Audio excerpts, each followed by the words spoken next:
morning, everybody. So this is the opening session of the idea of radical media conference, or symposium rather, judging by the format. This conference or symposium we're organizing in the context of two exhibitions on Arkzin that we are putting together. The first one is already on display. There will be a guided tour by Dan Kršić tomorrow through the exhibition, and the other one will open in September.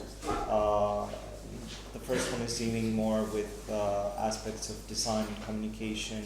The second one will be dealing more with political perspectives and takes in the work of Arkzin related to its period. But the symposium and conference deals with a broader set of issues, with the issues of media and practices that relate to media, insofar as we could understand the media not only in terms of transmitting messages, but also composing and recomposing the publics as a form of social practice. And insofar, new media are always also an act of recomposing the public and restructuring of the relations between social forces, productive forces, and technological development, and which is oftentimes antagonistic. And having this in mind, for the symposium, we wanted to take the span of the last 20 years, sort of the 20 years that are marked by the rise of internet as a platform for new forms of social organization and public communication, and starting from the early hopes that internet would create finally a form of mass communication, which would be two-way communication, where everybody would be able to participate equally, and we would transition from the mode of media being controlled by either commercial forces or public governance to a form of self-organization in the media. Internet and internet culture, or internet as a social phenomenon, has radically changed over the last 20 years. Commercial forces primarily have seized that as an opportunity to create a new form of accumulation, or a new sphere of accumulation, and we no longer can take this hope that the internet is finally that platform for mass communication that would allow for radical democratization of media practices as we took it in its early days.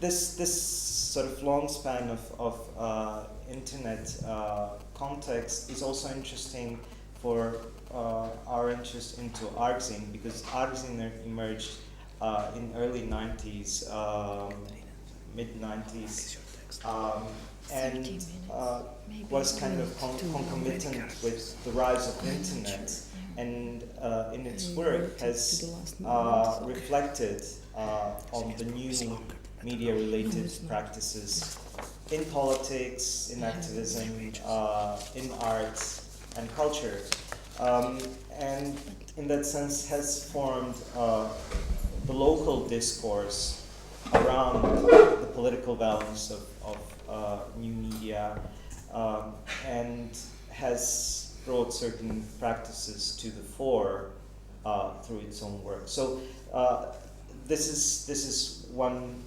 historic aspect that we kind of take as starting point. And the other is that this was also an intense period globally with the alter-globalization movement spreading, coalescing, helped in part through the rise of internet communication. And these two political moments, one being the post-Yugoslav wars and the other one being alter-globalist contestation, are broader political contexts that that at least viewed from here, the history of this medium is marked by.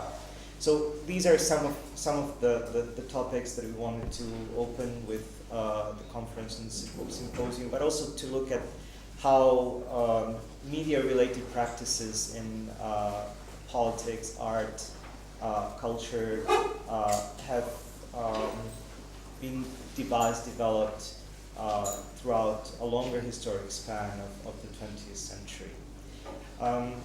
So the symposium will take place today here for the whole day. Tomorrow we'll have a brief stint at the Galleria Nova, where the Arkzin exhibition is on display.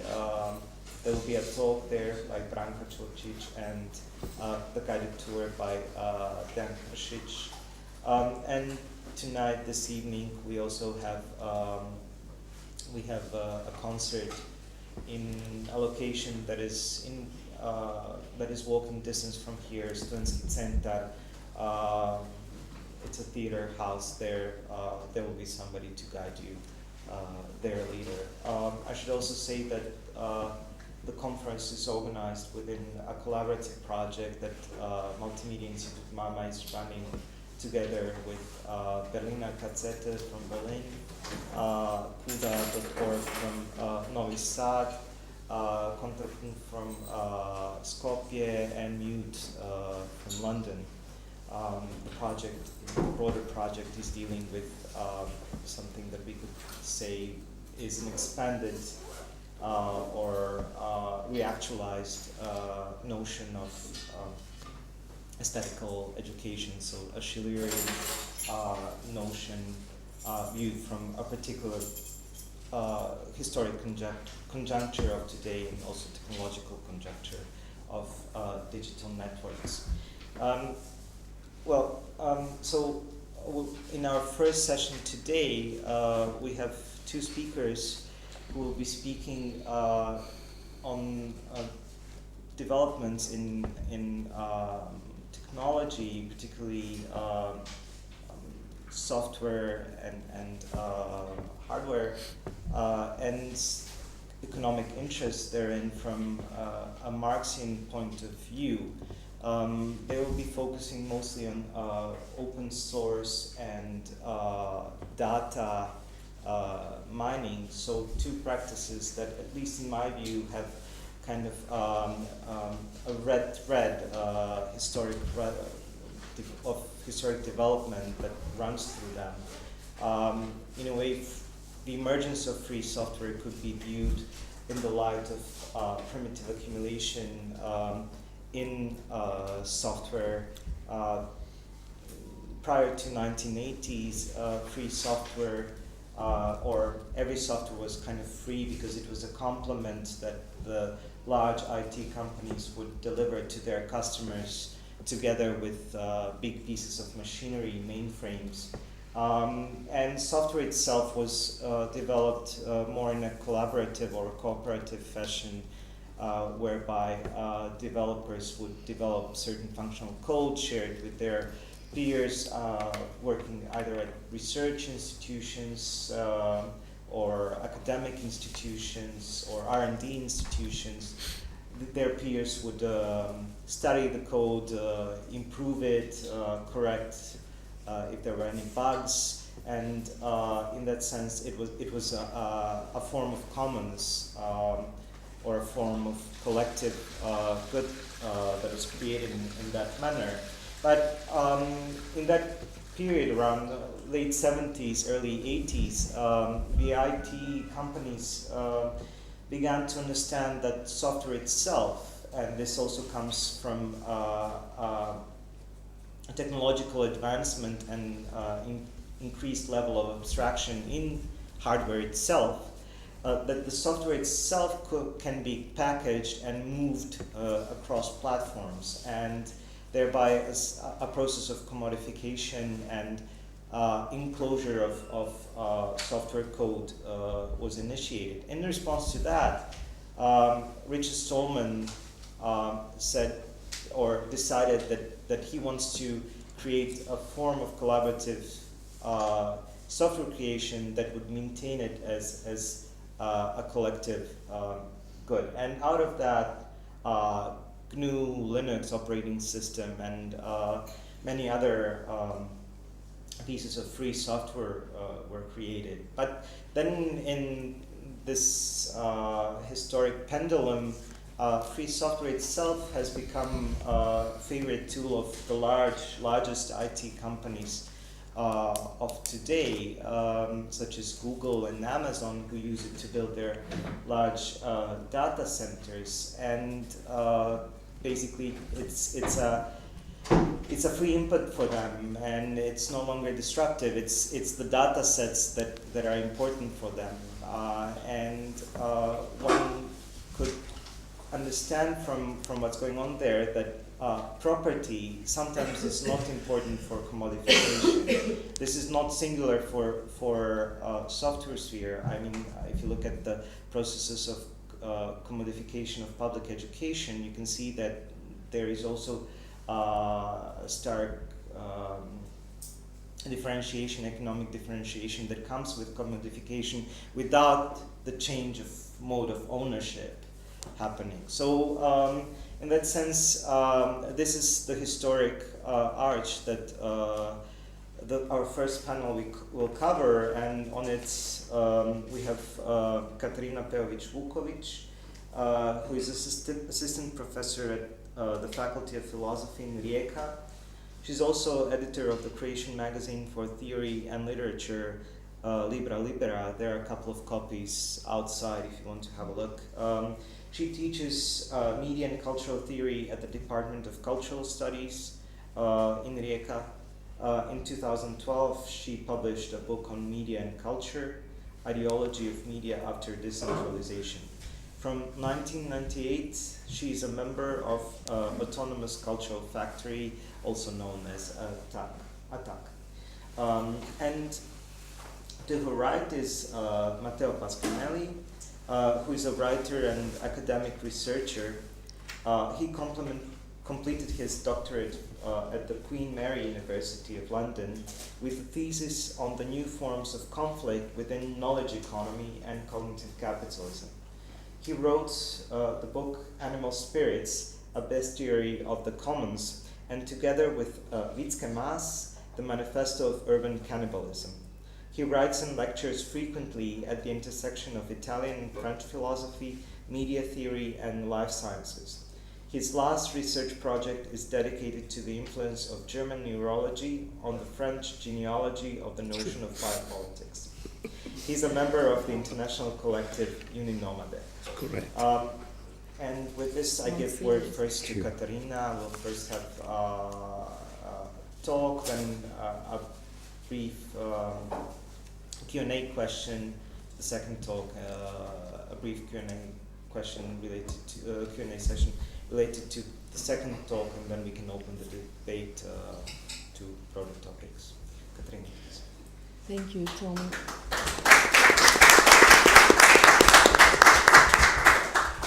Firstly, I have to apologize for not having a talk on Arkzin and some kind of length and that could show you historically what Arkzin was. I hope that somebody will do that kind of historical elaboration of importance of Arkzin. I only need to pinpoint one important thing, that Arkzin was important for all of us living in Croatia during the 90s. So it is some kind of history that formed us all. So having that in mind, I will give my presentation without explicitly talking about Arkzin, but implicitly Arkzin created many things that will be pinpointing in my paper. So, in my presentation, I want to relate radical media to the notion of democracy and to apply Badiou's critique of democracy with the question of intellectual property that emerged with the internet and the radical media and became one of the fundamental conflicts of capitalism. The fundamental force behind Alain Badiou's critique of democracy is his rehabilitation of truth against the hegemony of freedom of opinion. Badiou claims that modern democratic societies devaluated the truth in politics. Voting is an obvious example of substituting the political truth with opinion which has to be negotiated through the public debate. Exercising free judgment in a public space where only opinions count, promoting communication and the debate often becomes a legitimation for totalitarian decisions. Badiou warns about the fact that everybody knows from experience that there is no place for debating genuinely alternative opinions. Decisions about limitations of politics of plurality and possibilities of debating create the ground for common sense and doctrine of consensus that Badiou proclaimed as dominant ideology of contemporary parliamentary states.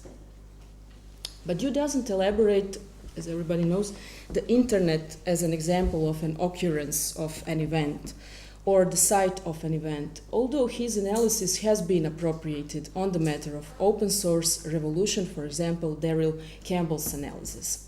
The internet is probably one of the most obvious examples for elaboration of complexity of democracy and possibility of occurrence of an event, since the internet is the site where discrepancies of democracy defined by the Greek term arise. The internet is the place where we can expect democracy, but nevertheless are stumbling on the consumerist versions of social networks. The internet shows that what today endangers this concept of democracy is not only the matter of plurality of opinions, which are all at the end negotiated in the democratic arena in order to secure a hegemonic agenda, but that those democracies are also formed through reassuring an economic class power. So I would like to demonstrate the notions of the internet and open source revolution as the possible site of revolution by elaborating an open source through the Marx notion of the productive forces and relations of production. So what makes the internet the site of revolution?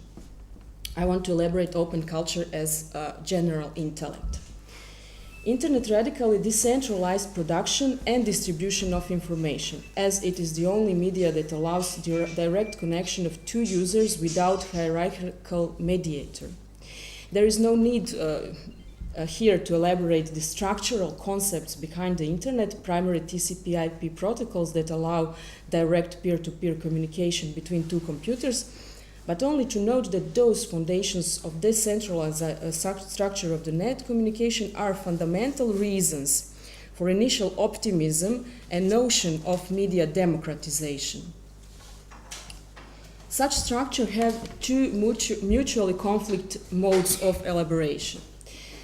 The first is neoliberal notion of the internet as the site of cyber democracy. Here I refer to Mark Poster's notion of the internet as a place of cyber democracy, Pierre Levy's understanding of the internet as universality without totality, or Manuel Castell's notion of the internet as first mass self-communication media that empowers amateur cultures. The second would be the Marxist elaboration of new relations of production. So, elaboration of the first one, what is neoliberal dream, the net as an ideal democratic machine. The common statement related to the first elaboration of internet. Neoliberal dream of the net as democratic machine is the one made by, for example, by Clark Shirky in the lecture from 2009. He notes that, I quote, "Under the death of vertical media system, we are today facing the changes not only in production of media content, but also in nature of politics," end of quotation. Such conclusion is often made on the matter of using social networks in recent revolutions in the first place in Arab Spring, Iranian election protests, but also in Croatia in 2011 when we have seen anti-government protests organized on Facebook. But I would say that here we should follow Badiou's skepticism on this uprising and apply the skepticism on the matter of the internet. The case of Arab Spring precisely shows how democracy became an instrument of capital or parliamentarism, the term Badiou uses in order to describe problems with democracy. Apart from common sense, understanding that capitalism is bad but democracy is undisputed, Badiou stresses that exactly democracy is the legitimate force that allows capitalism. The same problem we are facing with the internet, although Badiou doesn't elaborate this. The net was the central media used particularly by those groups that promoted democratization and values of open society. But at the end, the promotion of neoliberal economic values became the common denominator for those heterogeneous communities. The same inversion for understanding the hegemony of media liberalization is important here. For example, optimistic conclusions are often accompanied by the claim that Twitter and Facebook themselves played an important role in political events, since using of those networks helped protesters to overcome the censorship of repressive systems. Here, a symptomatic statement is one of Wael Ghonim, the central figure in Arab Spring, who is a Google executive, who declared his well-known thought: if you want to liberate a government, give them the internet. On the other hand, the example of censorship on Facebook is more than appropriate to demonstrate the problems with hegemonic character of democracy today. The well-known fact is that during the Arab Spring, Facebook censored Central Arab Group. But the most important is that censorship was not outcome of an ideology. Group was not censored because of anti-Mubarak messages, but because of the fact that administrators were using pseudonyms.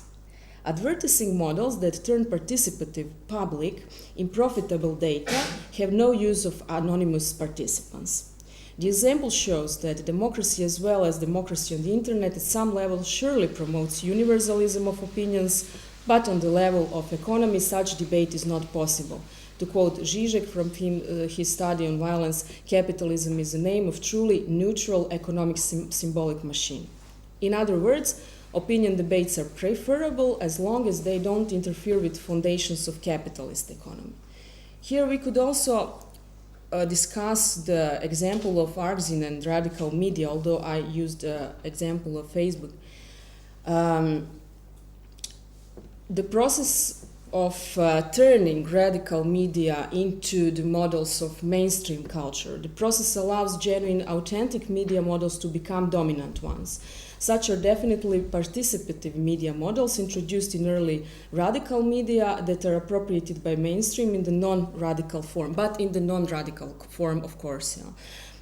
Here I would like to announce one important study, forthcoming study of history of attack, autonomous cultural factory, but also to pinpoint the fact that today in Croatia we are finally having a moment of retrospection, since in a short time several important studies and conferences, as this one, on alternative culture in Croatia emerged.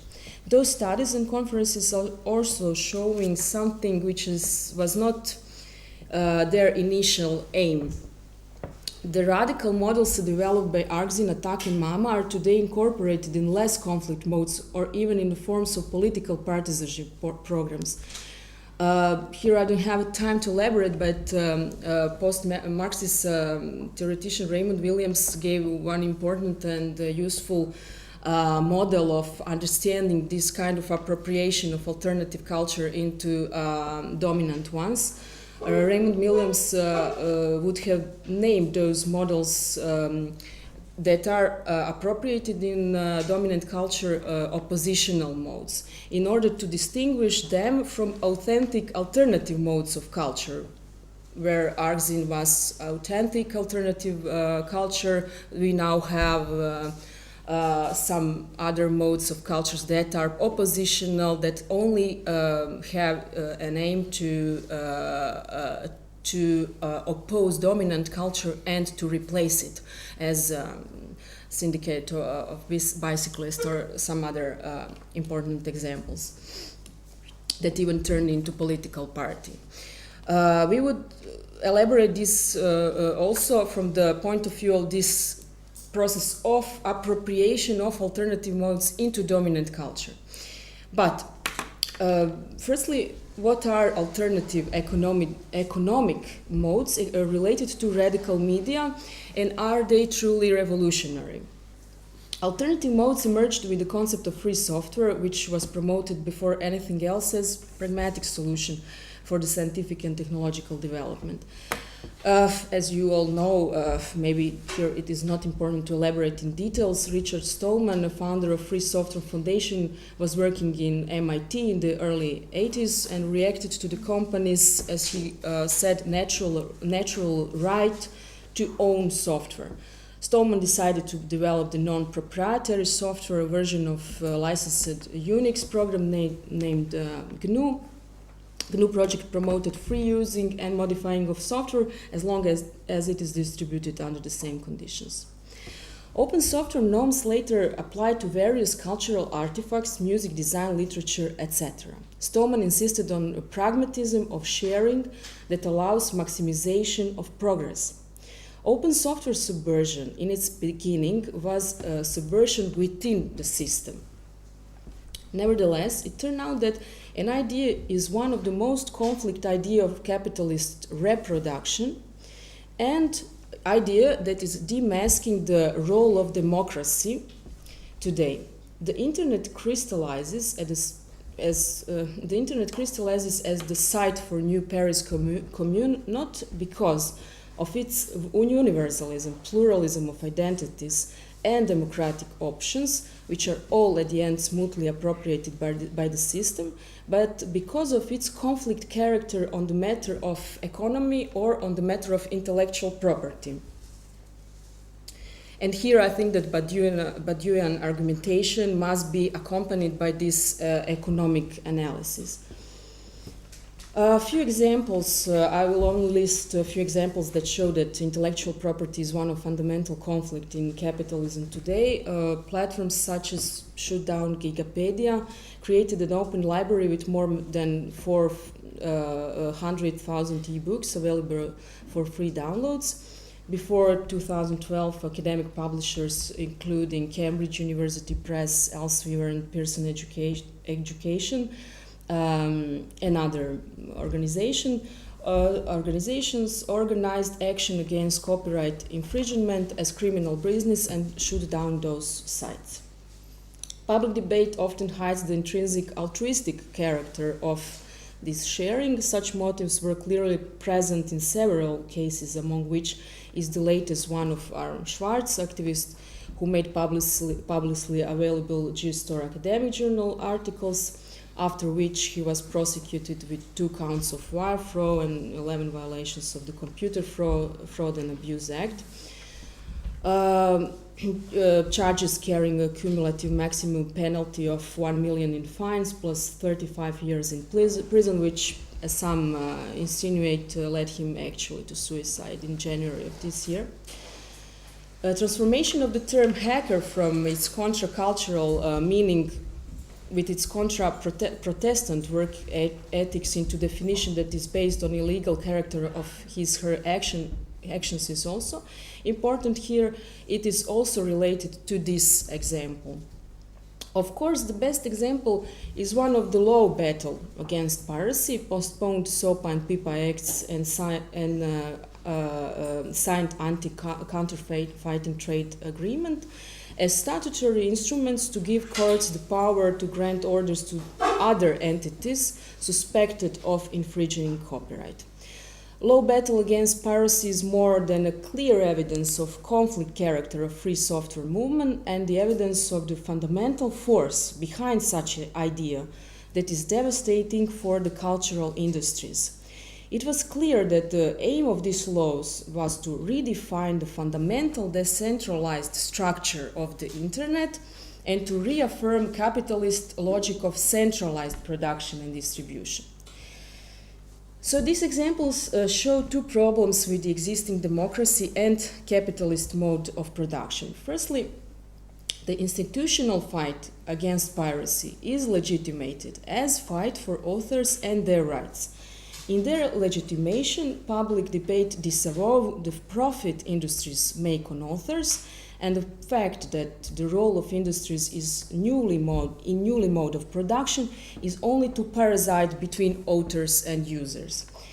But secondly, on the more fundamental level, the actions against open culture demonstrates the problem is not only with copyright itself as such, but with the mode of production and reproduction of relations in production. Johann Zotenberg noted to oppose copyright is to oppose capitalism. The copyright, why this statement is important? The copyright reproduces the relations in production. As Zotenberg and others showed, the need for copyright was created through the emergence of bourgeoisie class. Economy and politics of copyright is founded as imperative to define every object, experience, and person in the manner of its money equivalents, their exchange values. In order to reproduce such relations of production, property regime developed the system of manufacturing and authentic originals with copyright limitations. It is not something natural and self-understandable. For that reason, the question of copyright is much broader, since the history of capitalism and democracy that legitimate the system is a history of fight for autonomy of skills and knowledge. It is a trend whose origins can be traced to industrialism. The fight for open information is only a contemporary variant of his historical fight in the earlier types of societies. As Ivan Illich showed, survival of peasantry is conducted through fight for skills and knowledge. Here we can refer, as Tommy did in his introduction, to the simple similarities in education and fight for open education and fight for open software. Today, we are historically defined that battle as a predecessor of open source revolution. Okay, so what would be the second mode of interpretation apart from this neoliberal dream of democratization of media through the internet? Second view would be the Marxist view. Here I would elaborate a second mode of interpretation, the internet, through the notion of conflict mode, a conflict between productive forces and relations of production. Marx stated that, quote, at certain stage of their development, the material productive forces come into conflict with the existing relations of production. If we approach digital media and the net from the point of view of production forces, the Badiouian exposition of the problems with contemporary democracies became clearly related to economic democracy, where democracy played the role of a legitimation agent for capitalism. From the Marxist point of view, media are production forces. Here I will only refer, for example, to, again, Raymond Williams' essay Means of Communication as Means of Production. But there are many elaborations of media as production forces. Few left theoreticians elaborate open software revolution as proof of Marx's thesis that development of productive forces inevitably creates conflict within the capitalist relations of production. Such elaboration is primarily based on reading the ninth chapter of Grundrisse titled Capital as Productive Force, where Karl Marx introduces the concept of general intellect, which stresses the intrinsic connection, quote, between relative surplus value and the systematic tendency for the scientific technical knowledge to play an increasingly important role in the production process. It is a quotation from Smith. He introduces one kind of elaboration of that general intellect as in relation to open software. As capital continuously aims at maximization of productivity, it invests in general intellect, and Marx uses this term in English origin, general intellect. So, as capital continuously aims at maximization of productivity, it invests in general intellect, which is responsible for progress in scientific knowledge. Capital allows increasing of the free time necessary for growth of the general intellect, but capital allows it only in order to maximize profit.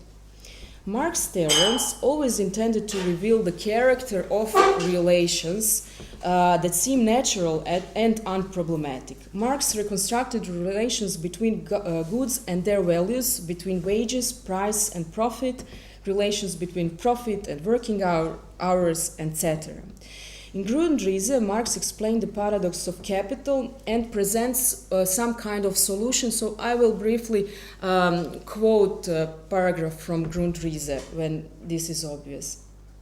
Capital itself is the moving contradiction, in that it presses to reduce labor time to minimum, while it posits labor time on the other side as sole measure and source of wealth. Hence, it diminishes labor time in the necessary form so as to increase it in the superfluous form, hence posits the superfluous in a growing measure as a question of life or death for the necessary.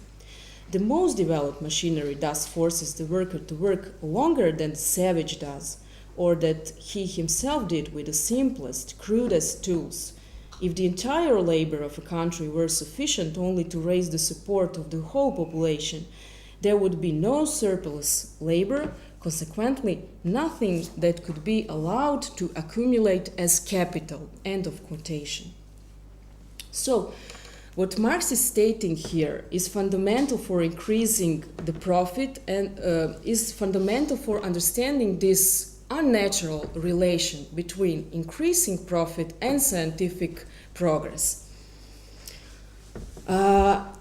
The fundamental increasing the profit and scientific progress is not self-understandable. Marx offers a solution that is still in the realm of a utopian notion. He images the society in which progress is not driven by the profit. This paradox that Marx located in the term general intellect is the paradox that, claims Marx, inevitably leads capitalism to its end, since this contradiction of creativity of general intellect and capital profit orientation intensifies through time. Here Marx gives him very famous anticipation of a transition from capitalism to communism that was unfulfilled prophecy that was heavily under attack by sociologists but also by others such as Anthony Giddens. On the other hand, Marxists as Paul Virno and Carlo Vercellone claimed that Marx only made a mistake on the duration of this transitional historical period and that collective appropriation of knowledge has in fact occurred, mostly in the form of digital democratization in media. So we can discuss, is it only the time of period necessary for this contradiction to occur, or is it something that is end and death as it is? Third communist hypothesis, I would like to elaborate now something that would be third communist hypothesis, although Badiou claims that there are only two communist hypotheses. The question of pragmatic implementation of new concepts is often raised as central problem of the left. Badiou claims that there were only two great sequences in what he calls the communist hypothesis. The first runs from the French Revolution and the Paris Commune, and the second from the Russian Revolution in 1970 to the end of the Cultural Revolution in China in 1976. Badiou is although uncertain about what would be the third communist sequence. The only suggestion he makes is that he noticed that the period of 40 years is a kind of historical necessity, since the second sequence lasted for more than 40 years, and at the same time it was divided from the first by the break of nearly the same length. So if we follow this calculation, we could conclude that the third sequence should come in about 3 years. Of course, it is a kind of communist eschatology, but merely the fact that there is a need for such eschatology is connected to lack of concrete forms and concrete implementations of leftist idea and of left hypothesis. What is preventing the communist hypothesis to activate? That is the question. Badiou claims that our problem is, I quote, the specific modality in which the thought prescribed by the hypothesis presents itself in the figures of action. Indeed, we can conclude that open software movement is presenting itself in several modes that are all problematic, from truly authentic oppositions to models co-opted by merged neoliberal economic models. Tommy already mentioned this process of co-optation co-optation of Linux models in Google or Facebook models, and etc. Also, software movement is presenting itself in a complex and problematic way because it is initiated in the form of progressivist pragmatism. Stallman was, first of all, progressive pragmatist more than anything else. Here I refer to also to contra-reformist modern moment of the internet history and differences between authentic early technological radical media solutions and commercialization of Web 2.0 social networks. As Tommy mentioned already, after an early enthusiasm, reformist modes acted in order to expand market economy, of course, on the internet. The Facebook revolutions indicated the gap between understanding of the internet, between using the Facebook as public space without understanding that it is an ideal and progressive commercial platform. At the same time, free software itself could and is co-opted by cultural industries in the form of that is more or less harmful for market economy, such as example of Red Hat commercial version of GNU Linux operating system, but of course there are other examples. Rare leftists, commentators related but use concepts with new conflicts in capitalist economy burst by alternative modes of reproduction of forces of production. There are several reasons why free software movement and Marxist theory didn't promptly merge. It is partly a reflection of conflict between Marxists that detected the era of so-called cognitive capitalism and more traditional Marxists that are demanding for reaffirmation of classical Marx elaboration of industrial production. Allusions on that conflict could be found also in Badiou's study The Rebirth of History, Le Réveil de l'Histoire from 2012. Also Badiou, although reluctant to specify the concrete embodiments of communist hypothesis in a study The Meaning of Sarkozy, dismisses few forms within which is also what he called an alter-globalist movement that presents in a multi-form of movement inspired by the intelligence of the multitude. He's referring here to Negri and other alter-globalists, as he calls them. Such reluctance is also understandable from the point of view of Marxist analysis, which cannot start from the prediction that the internet and digital forms of production and reproduction are opposing completely new means and forms. What could be the Marxist perspective would start from the definition of the internet that would insist on the question of what relates the internet to long-standing fights.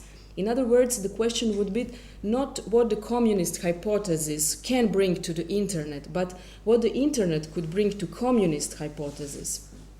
From the point of view of communist perspective, the first elaboration would focus on the movements and individuals that are communist or could be. Such perspective would be easily overthrown, since mostly movements are reluctant to identify with communism, but the second perspective could detect communist hypotheses within movements that are opposing the fundamental notions of capitalism, with or without theoretical elaboration of such fight, which is here elaborated perspective to which later discussion can reflect in more detailed ways. Okay. Sorry if I run out of time. Immediate questions.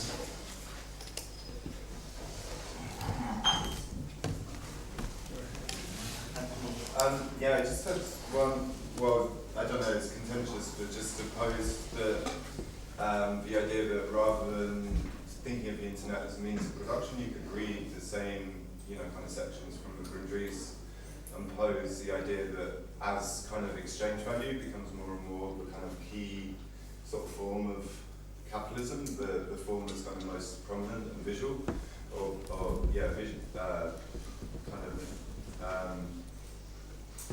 that's most central or appears most central. That actually the internet could be thought of as means of distribution and communication, and kind of Marx says in the Grundrisse that as kind of capital tends more and more towards just sort of pure exchange value, just kind of making money effectively, it kind of requires this, the compression of space and time. And you could think about high-speed data networks as exactly that thing.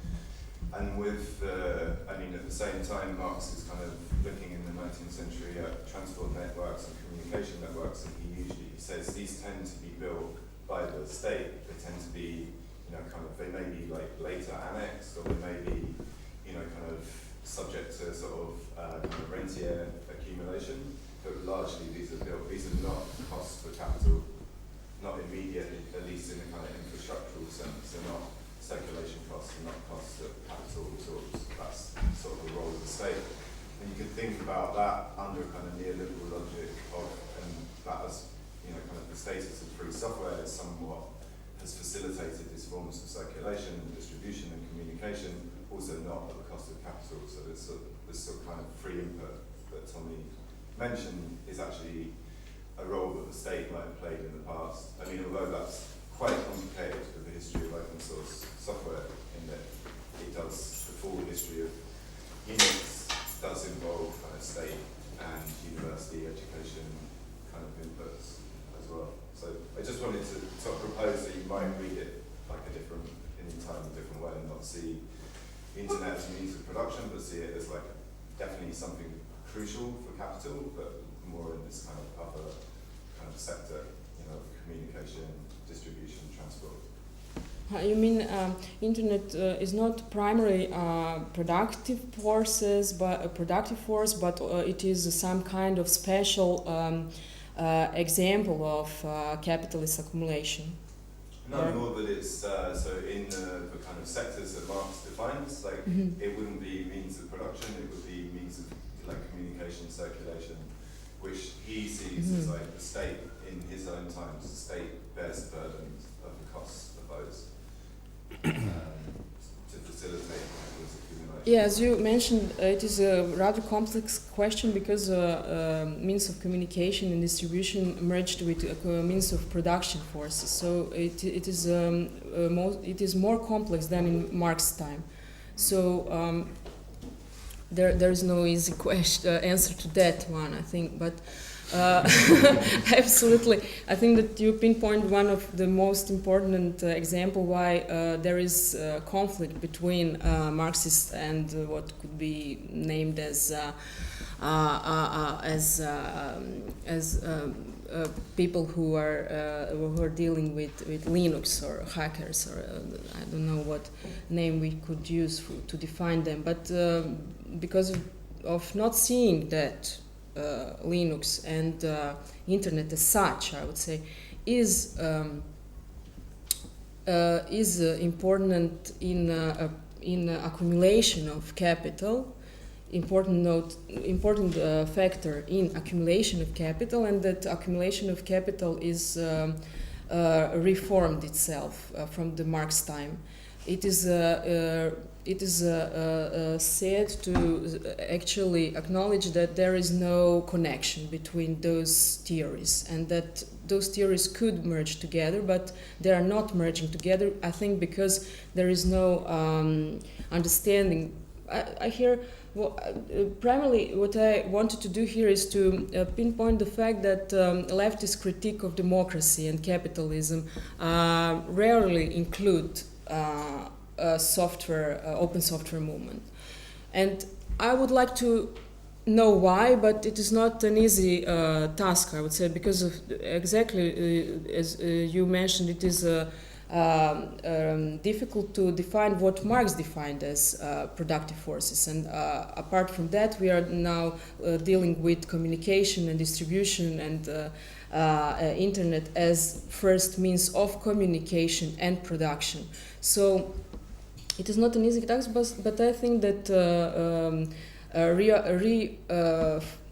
formation of capitalist accumulation can be analyzed by using Facebook and social networks as models of new forms of accumulation of capital. And here we can notice that exactly that problems that Badiou noticed, that problems of democratization, open opinions, debates that are actually always works for the system and reproduces the system, is actually accompanied by the economic models that are truly open in the sense of ideology.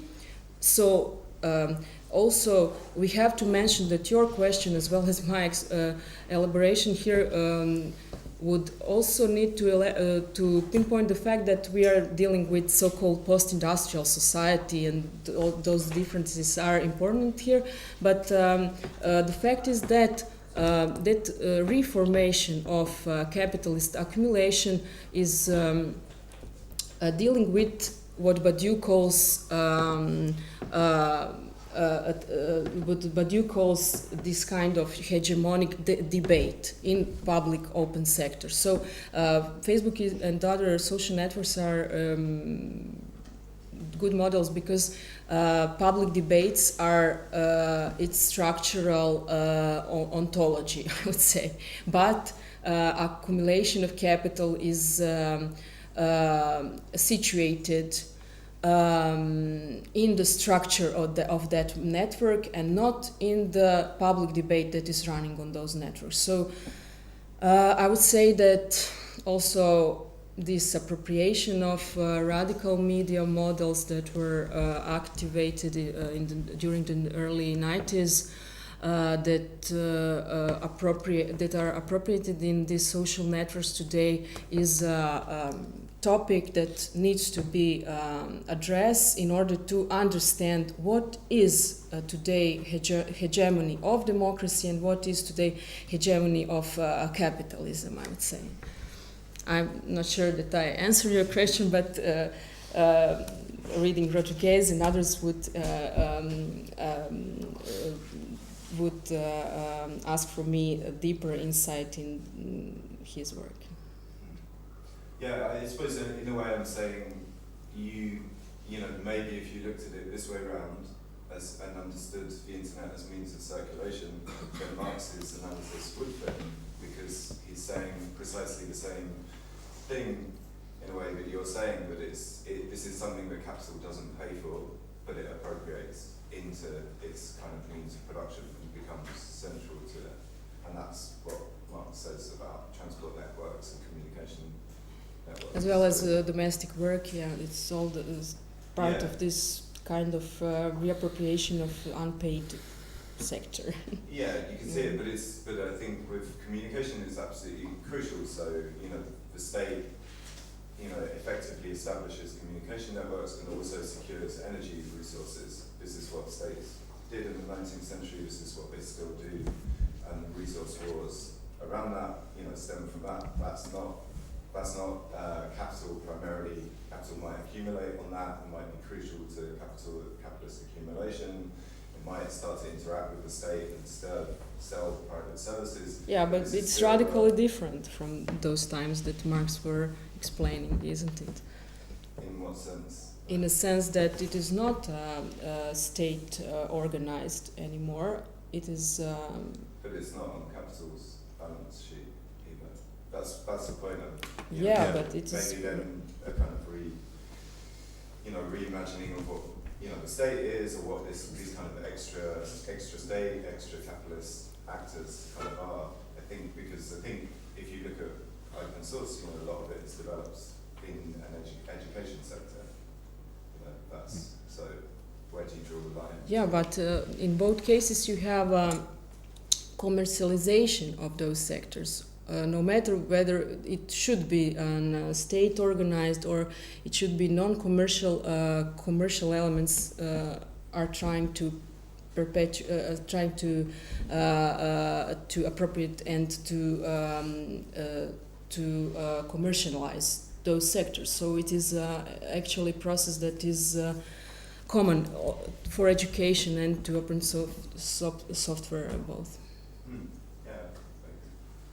Maybe before we verge off way into the discussion, you give word to Matteo and come back to the discussion. Yeah, I was about to make, especially around the state and technological development. Tom, thanks. I was about to say something about this question, because probably what Anthony was referring to is also that let's say the investment in fixed capital, what in industrialism.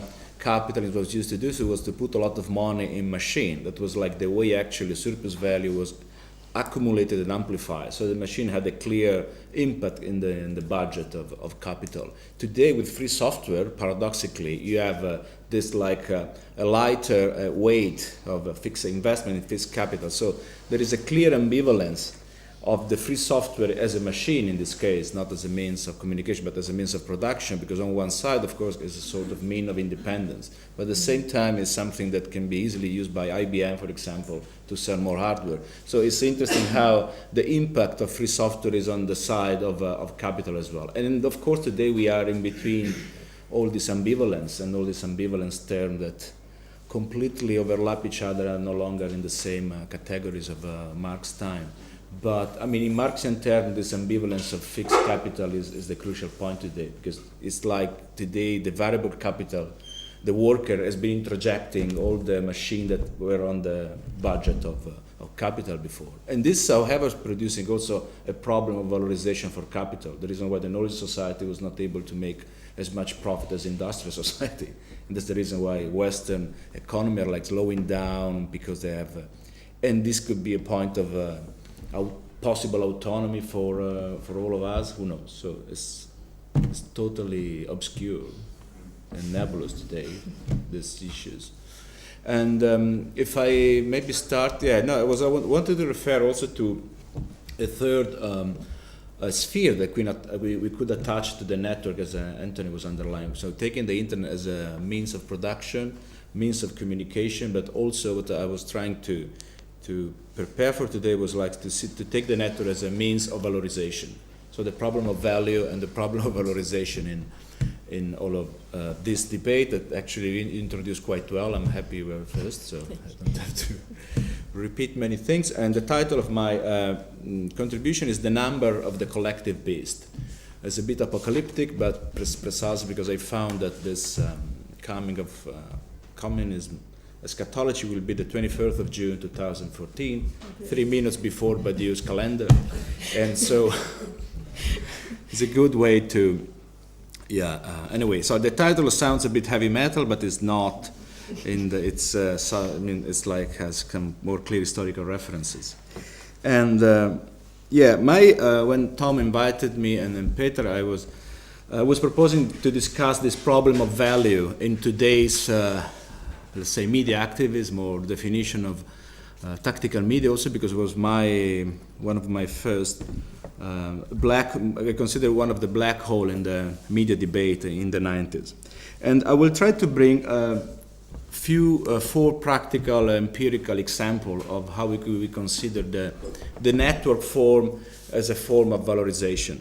And namely, these are the reference economy of the university as a form of network valorization, the prestige economy of Google PageRank algorithm, the geopolitical influence of the international rating agencies, and even the art war itself, taken as a network form.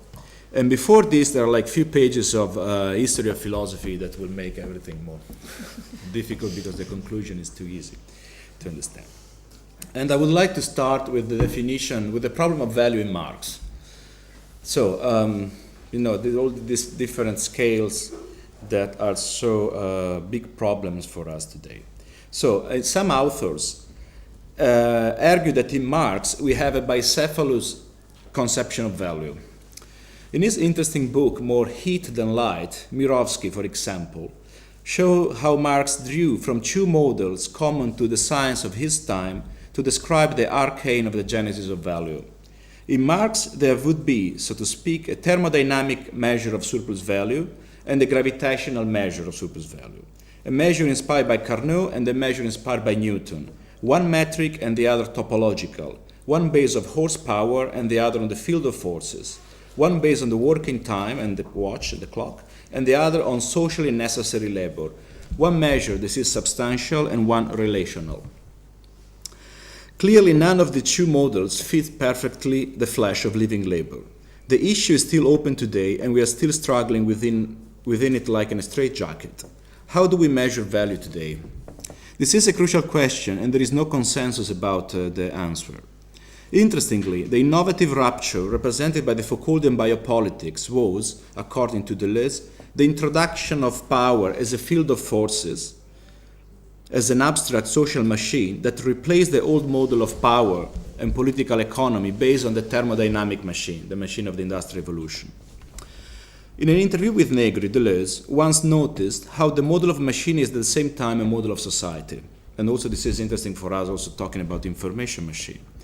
Deleuze said, each kind of society corresponds to a particular kind of machine, with simple mechanical machines corresponding to sovereign society, thermodynamic machines to disciplinary societies, cybernetic machine and computers to control societies. But the machine doesn't explain anything. You have to analyze the collective apparatuses of which the machine are just one component. End of the quote. So being this an event about media, mainly about information machine, my question is which model of machine we unconsciously applied to our view of society and our understanding of value and our understanding of labor, understanding of means of production. So let's go back to the Marx ambivalence. For sure in the Marxian test there is this ambivalence. And each reading of the scientific subtext is always fascinating. But it's not from the perspective of art sciences that we should start reading Marx or discuss the nature of technology and value. One of the mistakes of Mirovsky and also of his companion Georgescu Rögen, one of the pioneers of the school of degrowth, is always to believe that there is a scientific model secretly influencing economic theory. In general, from the point of view of the political method, we don't read Marx as a grammar to read dogmatically social struggles after they happened. But on the contrary, we should study how the relation of production and the conflict have shaped Marx's own concept from the inside. And so we can imagine also the new forms of these struggles and new concepts. The problem of the substance of value is also philosophically and politically the problem of its measure. How do we measure value? We could say that mathematics and economics exist precisely because there is always something that escapes measurability. Political economy is but the attempt to domesticate the excess, to come terms with the surplus and to capture it. Capitalism has been trying to control the substance of living labor by applying at different ages different devices of measurement. This measurement machine are the machine, by the way, in the list of Guattari we never talk about, because usually we always talk about the designing machines, but there are also other tools. One of these are the machine of the second synthesis or recording machines, machines of registration. And these machines are like the machine that have to cut the desiring machine and to install overcode numbers in the body to extract surplus value. Or like, they are the machines that are in charge of the code and not just of the production. And talking about this measurability in this machine, Marx himself, in his Septent, is said to belong to a very Western and an Aristotelian tradition of measurability of the being. for his attempt to scientifically calculate value, surplus value. If you're familiar with Marx, you see many mathematical formula that are super useful, but yeah, in a very precise political economic approach. But because also, but there is another perspective, precisely the perspective of autonomous Marxism, that is like the idea that economic formula are not that important, and the crisis of capitalism is always produced by a subjective excess. And so we have to understand this formula from the point of view not of their intrinsic ontology, but from the ontology of the social forces. So precisely because what capital is attempting to measure, to monitor, and to capture is our flesh, is our collective power. So on this question of measure and dismeasure, making few jokes, we could divide the contemporary interpretation of political economy into 5 schools of thoughts. The Puritans, the clock watchers, the autonomists, the swingers, and the accelerationists. And you can choose your school, or maybe you can set up a new one according if you run a magazine, if you want to do academic career, and depends on the academia you are embedded. So you decide what's better for your life. Puritans are those who do not recognize the need to study economy, and specifically Marxian concept for the fear of the sin of economicism. This is what Badiou is. Or to recognize economic discipline as a reincarnation of theology from which there seems no be escape, like a gamble. In a hypothetical right wing, we count the clock watchers. They are the loyal comrades to a supposed inherent rationality of economy, which calculate surplus value watch in hand and only inside the fences of the factory. And in this way also the rights and wages for workers. This is like mostly orthodox Marxist and unionist.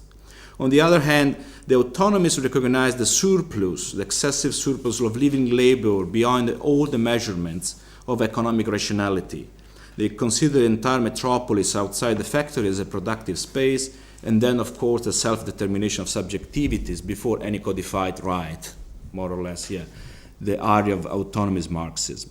The swingers, as I define them, are those who support now, more than ever, a monetarist turn in Marxism, the hegemony of the circulation of money on the production, the reduction to the value price, and the continuous exchange between labor and money. This is partially Harvey, Chartalist, and Circuitist here. And in a hypothetical left wing, we could find the accelerationist of the postmodern school, which see the end of capitalism in its hypertrophic explosion. Among this, the same Deleuze and Guattari, in many passages, the catastrophes of Baudrillard, Virilio and his dromology, some authors of the recent journal Collapse, and also Pereismo with his idea of antagonistic tendencies somehow. So this is the problem. We're still in the historical part of my contribution.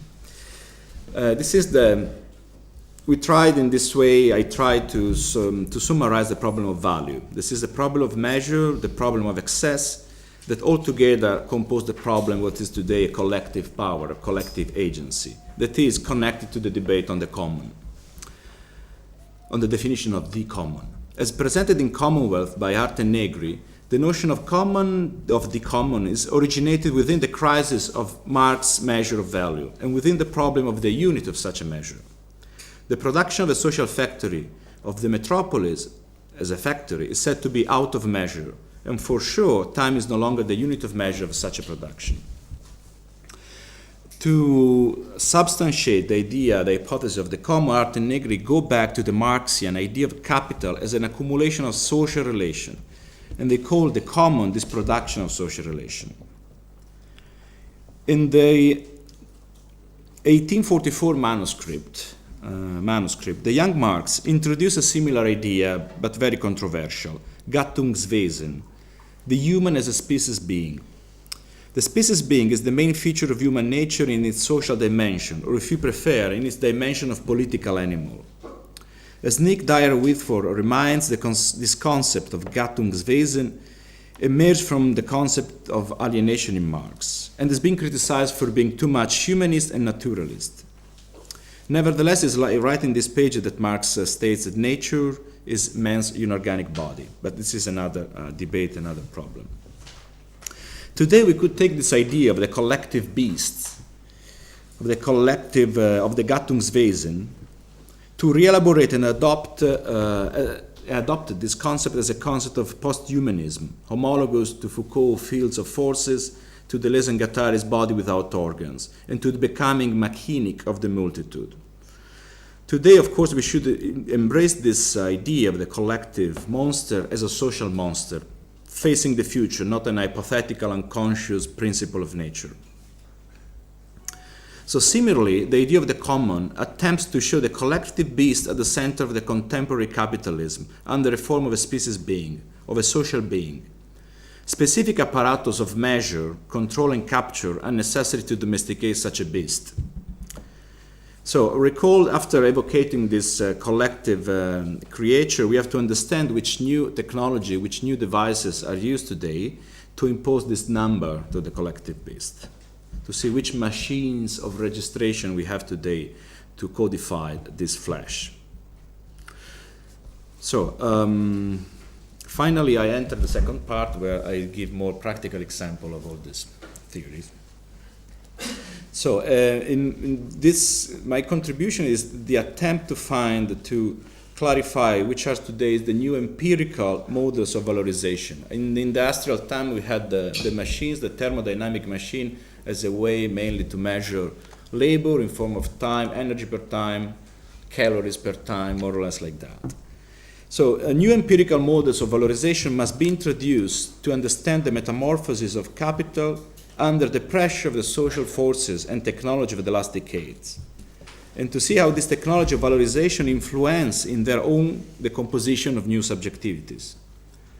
Also following Foucault, Deleuze and Guattari, I want to introduce models that describe the field of forces in a topological way, like the network form, and not quantitative, like the orthodox political economy does.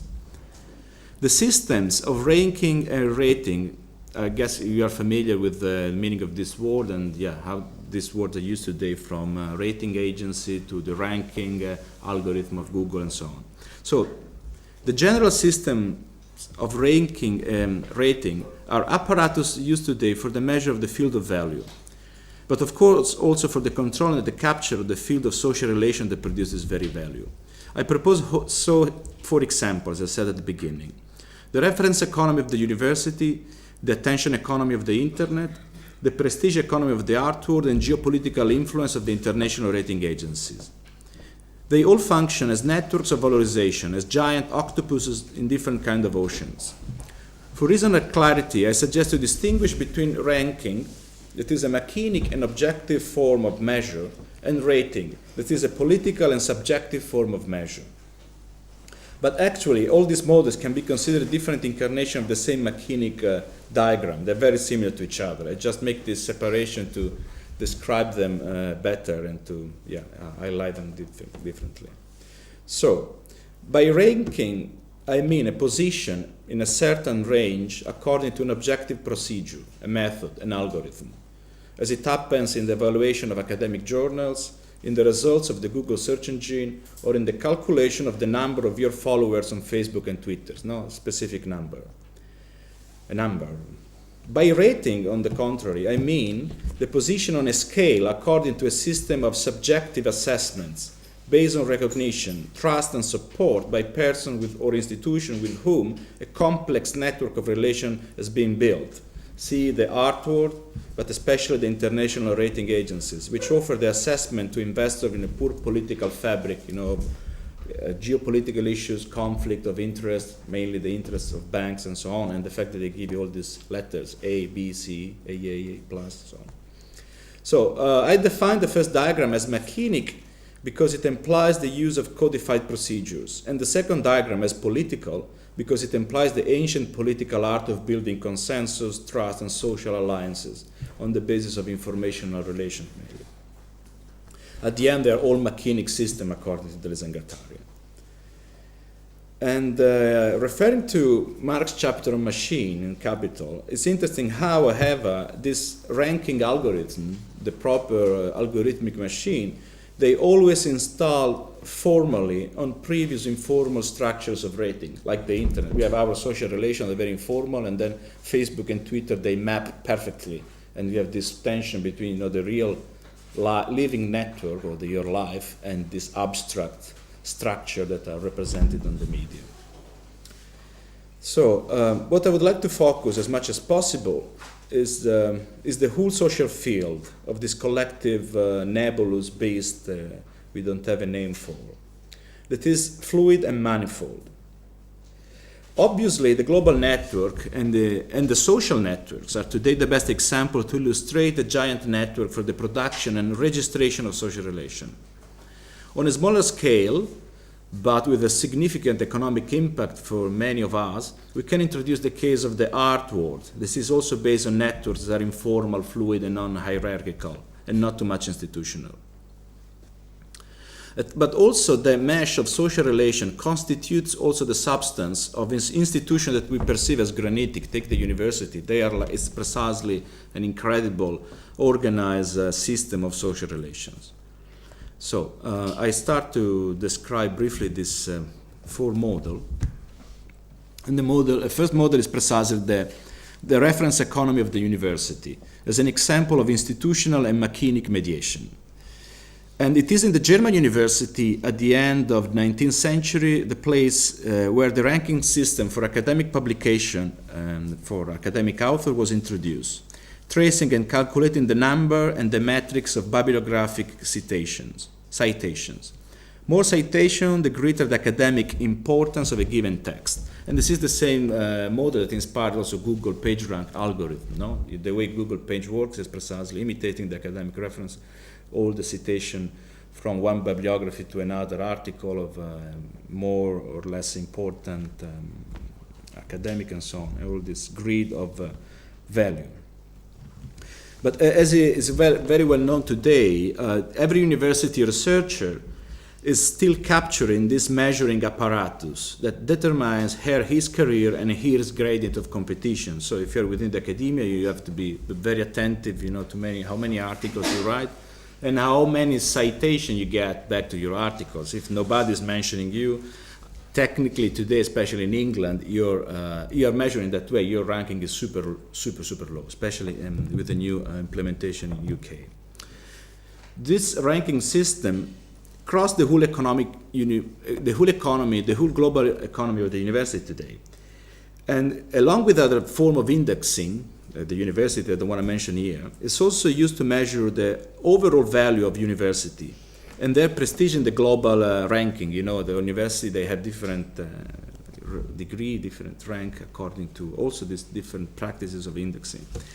And as you know very well, especially in the last years in US and UK, such a network of valorization has a deep impact on the social status of the students, on the tuition fees, and at the end of the student debt. So we could almost say the student debt is the reversal of these cognitive pyramids of the ranking system that reproduce segmentation economic hierarchies like in a mirror. So on one side you have the positive diagram. This is like describing and producing the value of the university that is immediately reversed in the student debt on the other side of the social pyramid. This is an example, very classical. The second one is about the economy of attention of the internet as an example of social and machinic mediation.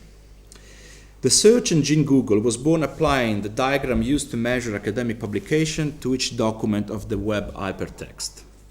Basically, Google's PageRank algorithm automatically calculates the value of each web link and decides the importance and visibility of a given document, depending on the number and quality of links pointing to it. The Google PageRank algorithm can be taken as an empirical diagram of the accumulation of value in cognitive capitalism. As an accumulator of that valorizing information that already, for example, Alquati was describing in the Olivetti factory, cybernetic factory that was already producing computer in Italy at the end of the 50s, and actually the first transistor-based computer of history. More generally, today, internet show the whole dimension of social production in the attention economy, especially of social networks like Facebook and Twitter. Where in a similar way, if you take, I don't want to repeat this very basic example, but it's good because they're clear. I mean, Facebook and Twitter, they calculate the importance, the visibility, the prestige of a person in a similar way to Google PageRank, because it's just a matter, how many friends you have, how many followers you have, and then according to that you're a pop star or not, different personality.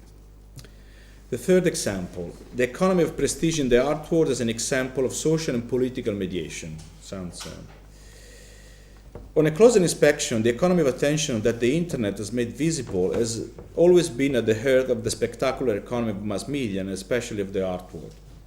The work of art functions today as a unique, irreproducible signifier whose value is accumulated and measured within a complex social matrix.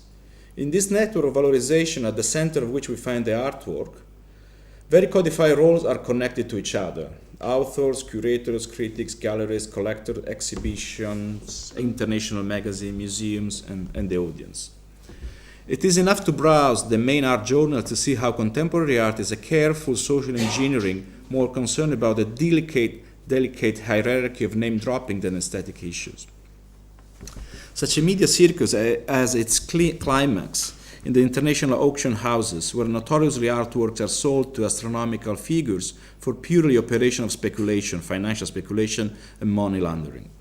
Compared to the impassive algorithm of digital networks and the rigid university indexes, the artwork, like all the spectacular world of commodities, is organized around vortices of valorization that appear much more fluid and informal.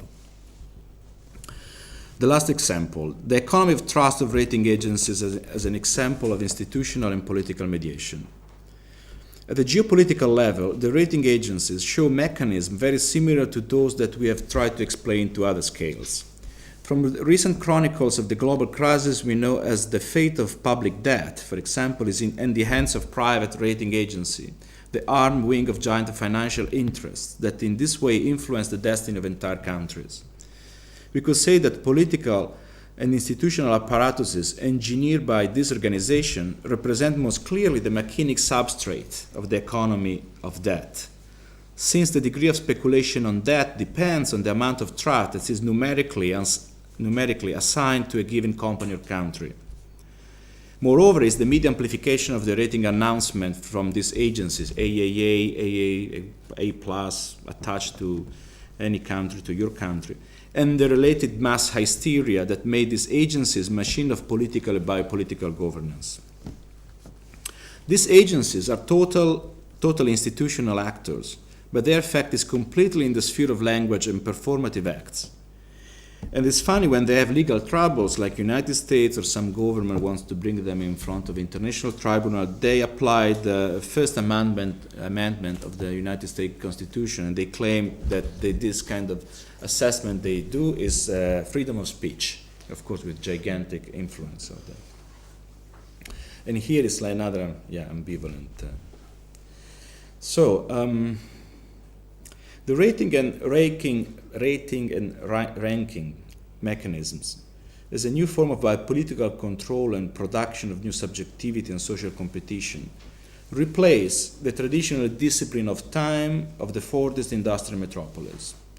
I don't want to introduce here a contrast between the temporal field and the social field, both being branches of the same law, of the same history, of the same machinic evolution. The first, the industrial factory, the second, the metropolitan factory. These two levels, these two dimensions, of course, permeate each other.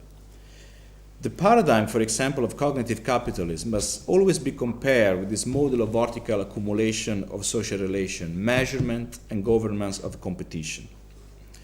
As the machines described by Marx in a chapter of Capital, this measuring system do not invent anything new, but they occupy a map, a network of pre-existing social relations and behaviors. The economy of social production clearly exists well before the rating and ranking system came to overcode them, measure them, control them, and capture them. And we could say that even the machine of debt comes to overcode this relationship. And the last paragraph is about the fact that this machinic system I just described is not in contradiction to the financial system today. It's like its part. So this model of ranking and rating, as we will see, are the same that describe, in a reverse fashion, the networks of debt and keep alive the apparatuses of subjectification and competition related to debt, to financialization of life. we could say that the degree of trust measured and projected by the rating agencies run politically specular to the sense of guilt which is the basis of the economic relationship debtor-creditor, as explained in the last book by Lazzarato about the factory of the indebted man.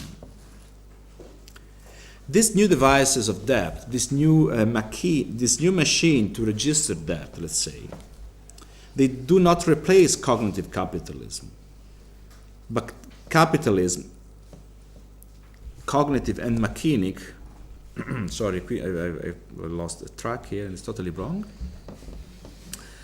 So it's a cognitive, what I want to say is a cognitive and machinic technological capitalism that allows debt and all the tricks of financial capitalism to become pervasive and persisting, chasing us wherever we go. And on this topic of machinic capitalism, of digital capitalism, there is specifically a new broad interest related to the issue of algorithm, and also the last issue of Mute is about this. And I guess it's an interesting also issue and symptom of the fact that there are like, attention, a new form of research that is like aware of this technological mechanic dimension that is a crucial part of the governance of financial capital today. While the other people, they're still thinking that, there is only kind of financial ontologies is like affecting politics today. Okay, thank you. So.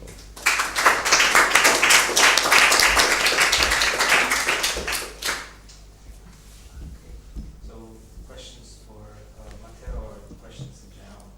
Gal. Thanks, Matteo, for the overview. It's more a question in your direction, or a comment maybe. It seems to me that even on the conceptual level, you only spoke about one side of the medal. The conceptual level, talking about machines of numbering, counting, ranking, rating. I would say maybe you could call these machines state apparatuses or apparatuses of capture. What makes them a machine, and I totally agree that they are machines, is the other side, or is both sides. The second side would be the second aspect of a double modulation. One is modularizing, like that was what you were hinting at.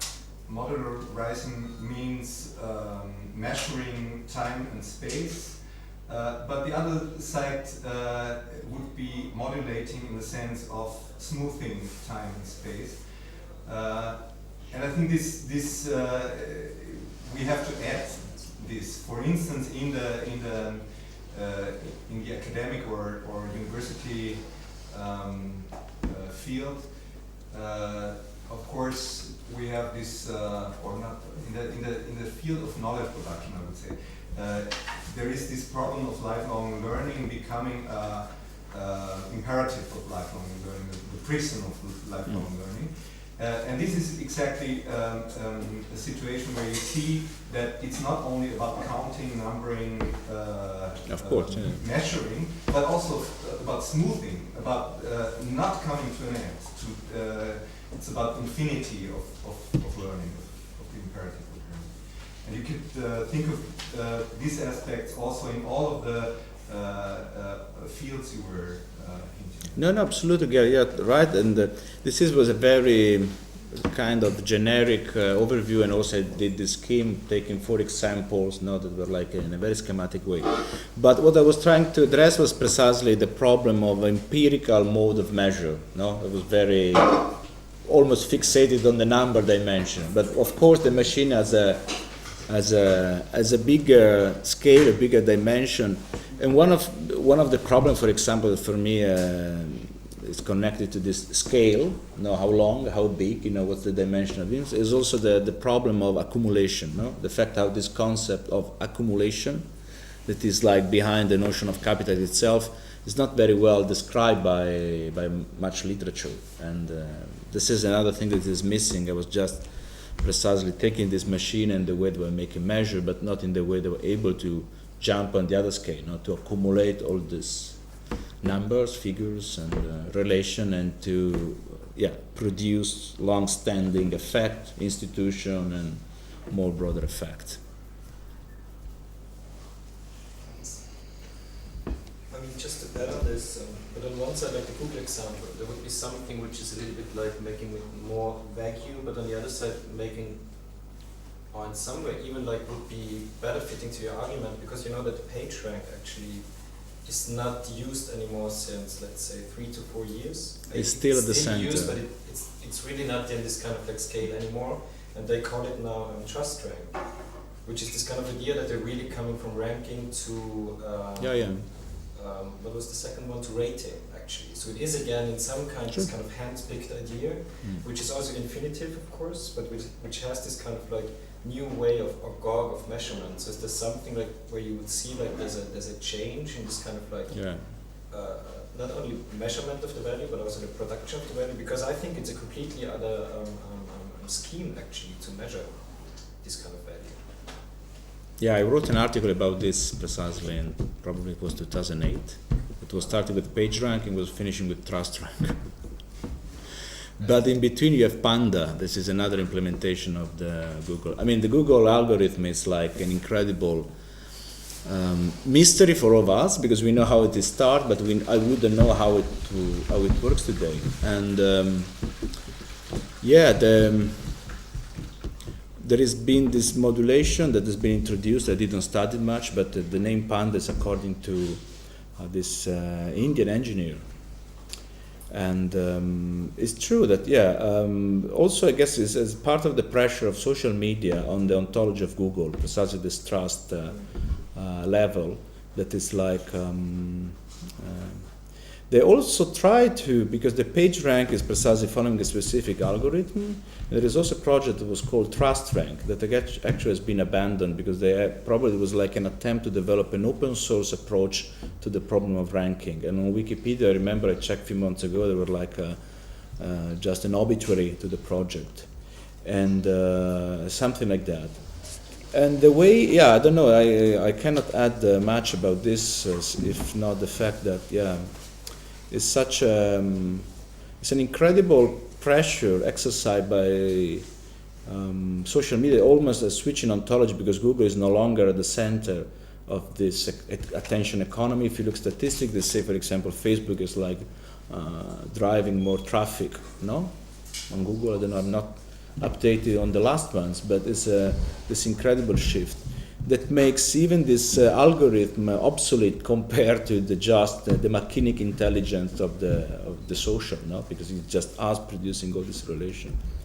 But no, it's a fascinating topic to take. Just like I would say that Google is much more working as a rating agency now at the moment with this kind of trust rank.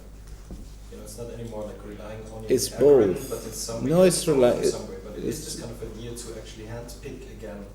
I don't know. It's about this 100 trusted site, and there's actually a team behind who does this kind of work. Yeah. As an agency. Yeah. True, absolutely. Yeah, precisely as I said, it was like this distinction they don't. I just made this distinction to explain different things, but of course, when you start to do like biopsy of all this software and algorithm, you find all this different dimensions.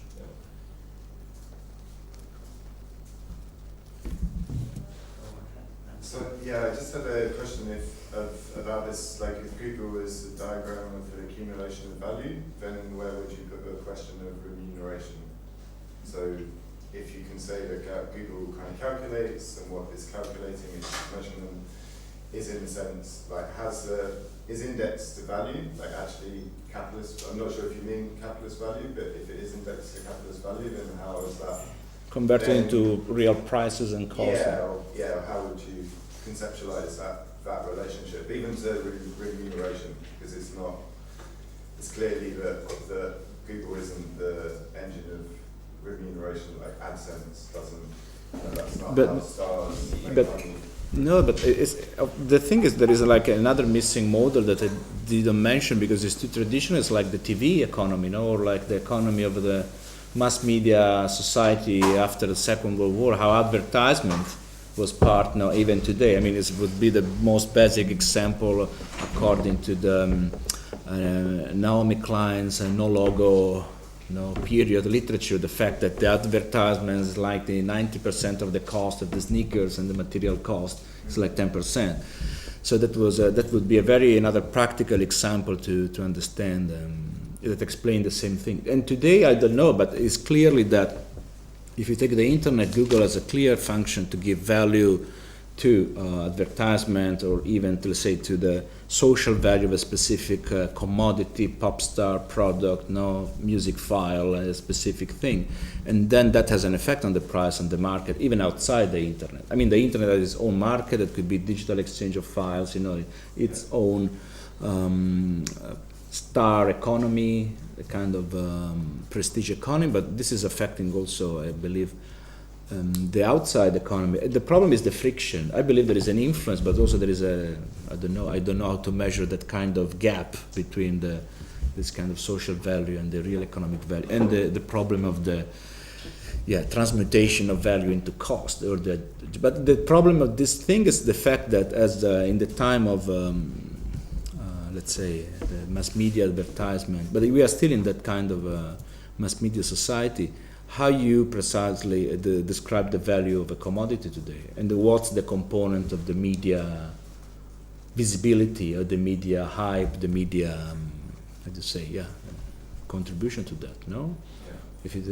If you take any material, industrial, traditional commodity, not free software, not digital file, but like sneakers, food, other stuff. Yeah, because I suppose also if you can do that, then there's like a contradictory movement, because you may say that kind of Google is doing this adding value or measuring existing value on the internet, but it's also, so let's say it's just in the kind of commercial entertainment sector, it may be like adding this value, or adding an arena around which value can be accumulated by actors in those economies. But at the same time, it's destroying, it's facilitating a vast devalorization in that it's like, destroy the advertising industry. Sorry, absolutely, yeah. So, this is and the music industry. In the there is a very interesting phenomenon. I mean, if you take the recent, the big media industries, you have this shift that, for example, for the advertisement of new movies in the United States, the official channel is no longer television, it's the internet now. And this shift economically happened, very recently. And the other thing is like precisely how this new digital sphere is like destroying existent form of economy, material companies, material factory, old media, and so on. So the other side of the medal is like the process of devalorization, let's say. That also you can apply also to the condition of workers today, and the effect of is the effect, the impact on our life in terms of wages and things like that, in terms of cost of life. But, Advertising or advertising business is sort of a prototypical or primordial machine of valorization. For instance, if you look at what Dallas Smithy was writing in his Blind Spot of Western Marxism, his claim was that it allows for a mechanism of coordination of consumption. And it's not planned consumption that is in that mechanism, but rather stochastic. However, in the age of electronic mass media, television, radio, it was kind of easy because there was programming, so you had a structured experience, whereas in the age of internet, the problem is that the experience is far less structured. So Google has to do double stochastics, understand the dynamics of attention, and understand the dynamics of consumption. So it does the double stochastic work that advertising did back in the day of television. Tom, is that the question? No, good. No, because it was also difficult points.